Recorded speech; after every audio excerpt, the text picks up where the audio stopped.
अगला टॉपिक है एम्पियर का परिपथी नियम। यह भी बहुत इंपॉर्टेंट टॉपिक है, बोर्ड परीक्षा में लगभग हमेशा आता है। कि जैसे गास का नियम था वैसे ही एम्पियर का परिपथी नियम है। किसी बंद परिपथ की सीमा के अनुदिश चुंबकीय क्षेत्र B का रेखीय समाकलन पथ द्वारा घिरी नेट धारा I का म्यू जीरो गुना होता है, अर्थात integral of B dot dl equal to mu zero I। इसको प्रूफ करना है। चित्र में देखो, माना कागज के तल के लंबवत एक तार XY है जिसमें ऊपर की ओर धारा I प्रवाहित हो रही है। माना R त्रिज्या का एक वृत्तीय पथ है जिसका केंद्र O तार पर है। वृत्तीय पथ के किसी बिंदु P पर चुंबकीय क्षेत्र B equal to mu zero upon 2 pi I upon R। यह फार्मूला होता है B equal to mu zero upon 2 pi I upon R। यह फार्मूला पिछले टर्म पर निकाले थे।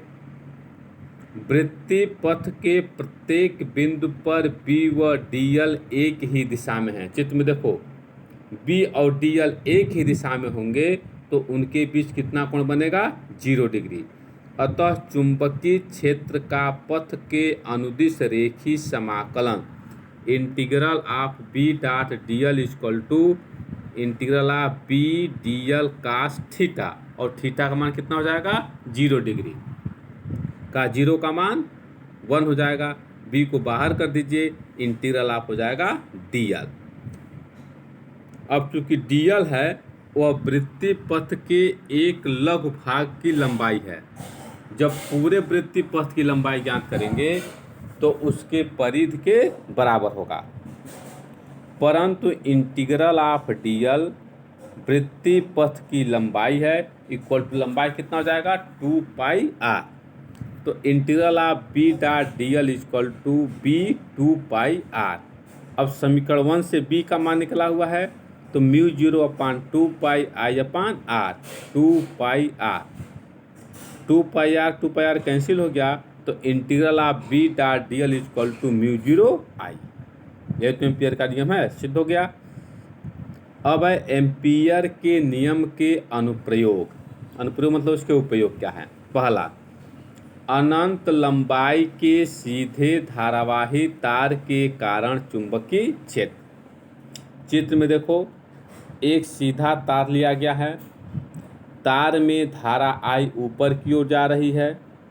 इस धारा के कारण तार के चारों ओर चुंबकीय क्षेत्र उत्पन्न होगा।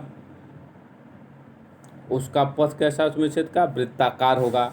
अब उस वृत्त का केंद्र क्या है? O है। O से R दूरी पर एक बिंदु P है। इसी बिंदु P पर हमें चुंबकीय क्षेत्र ज्ञात करना है। माना एक लंबे तार में I धारा प्रवाहित हो रही है। तार से R दूरी पर एक बिंदु P है जिस पर चुंबकीय क्षेत्र ज्ञात करनी है। चुंबकीय क्षेत्र B का रेखीय समाकलन integral of B dot dl equal to integral of B dl का 0 डिग्री का 0 का मान 1 हो जाएगा, equal to B integral of dl equal to B 2। अब इंटीग्रल dl का मान हो जाएगा 2 पाई R। यह हो गया समीकरण नंबर 1। एम्पियर के नियम से integral of B dot dl equal to होता है म्यू जीरो I। यह हो गया समीकरण नंबर 2। अब समीकरण 1 व 2 की तुलना करेंगे तो दोनों के लेफ्ट बराबर हैं तो राइट भी बराबर होंगे। तो B 2 pi R equal to mu zero I, तो B equal to mu zero upon 2 pi I upon R। Second अनुप्रयोग है धारावाही टोरॉइड सिरे विहीन प्रणालिका के कारण चुंबकीय क्षेत्र। अब धारावाही टोरॉइड क्या होता है? एक बंद वलय के रूप में मोड़ी गई लंबी प्रणालिका को टोरॉइड कहते हैं। एक लंबी प्रणालिका लीजिए, उसको मोड़ करके गोला बना दीजिए, दोनों सिरों को आपस में चिपका दीजिए, मिला दीजिए, तो यह क्या कहलाएगा? धारावाही टोरॉइड कहलाएगा, या इसी को कहते हैं सिरे विहीन प्रणालिका। माना टोरॉइड की प्रति एकांक लंबाई में फेरों की संख्या n है तथा इसमें I धारा प्रवाहित हो रही है। इस धारा के कारण टोरॉइड में उत्पन्न चुंबकीय क्षेत्र निम्न 3 बिंदुओं पर ज्ञात करते हैं। ए नंबर, टोरॉइड की क्रोड के भीतर चुंबकीय क्षेत्र, तो टोरॉइड की क्रोड के भीतर बिंदु P है, इस पर चुंबकीय क्षेत्र ज्ञात करेंगे। फिर टोरॉइड के बाहर बिंदु Q पर ज्ञात करेंगे। फिर टोरॉइड के अंदर बिंदु R पर ज्ञात करेंगे। तो 3 बिंदु जो है चित्र में दिखाया गया है, P, Q, R। टोरॉइड के क्रोड के भीतर, फिर टोरॉइड के बाहर, फिर टोरॉइड के अंदर। तो ए नंबर है टोरॉइड की क्रोड के भीतर चुंबकीय क्षेत्र। माना टोरॉइड की क्रोड के भीतर बिंदु P पर चुंबकीय क्षेत्र ज्ञात करना है। P से जाने वाले वृत्ताकार पथ की त्रिज्या R है। तब एम्पियर के नियम से integral of B dot dl equal to mu 0 I होता है। I मतलब वृत्तीय पथ द्वारा घिरी कुल धारा। यह हो गया समीकरण नंबर 1। चूंकि वृत्तीय पथ की लंबाई 2 पाई r है, वृत्तीय पथ में फेरों की संख्या, एकांक लंबाई में फेरों की संख्या स्मॉल n है, तो पूरी लंबाई कितनी है? 2 पाई r। तो पूरी लंबाई 2 पाई r में फेरों की संख्या हो जाएगी 2 पाई r इंटू n। वृत्तीय पथ द्वारा घिरी कुल धारा equal to 2 pi r n I। वृत्तीय पथ के प्रत्येक बिंदु पर B व dl एक ही दिशा में हैं, अर्थात उनके बीच कोण 0 डिग्री है।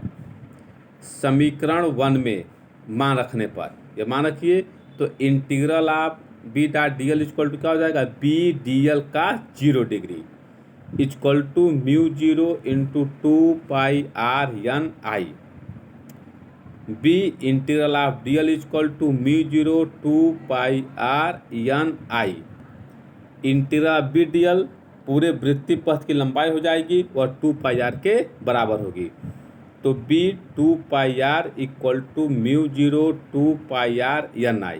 अब 2 पाई r कैंसिल हो गया तो जाएगा B equal to mu 0 n I। अब है टोरॉइड के बाहर बिंदु Q पर चुंबकीय क्षेत्र। माना Q से जाने वाले वृत्ताकार पथ की त्रिज्या R1 है। इस वृत्तीय पथ से घिरे फेरों में धाराएं बराबर व विपरीत दिशा में होती हैं, तब पथ द्वारा घिरी कुल धारा 0 होगी। अतः एम्पियर के नियम से integral of B dot dl equal to mu 0 I के स्थान पर क्या हो जाएगा? 0। तो B इक्वल टू हो जाएगा 0। C नंबर है टोरॉइड द्वारा घिरे रिक्त बिंदु R पर चुंबकीय क्षेत्र। माना टोरॉइड द्वारा घिरे स्थान में R1 त्रिज्या का वृत्तीय पथ है। इस वृत्तीय पथ द्वारा घिरी धारा 0 है। तब एम्पियर के नियम से integral of B dot dl equal to mu 0 0 mu 0 into I का स्थान हो जाएगा 0, तो फिर B इक्वल टू 0। अगला टॉपिक है एक समान चुंबकीय क्षेत्र में गतिमान आवेश पर बल। इसी को लॉरेंज बल भी कहते हैं, यह हाई स्कूल में था। जब कोई आवेशित कण किसी चुंबकीय क्षेत्र में गति करता है तो कण पर एक बल आरोपित हो जाता है, इसे लॉरेंज बल कहते हैं।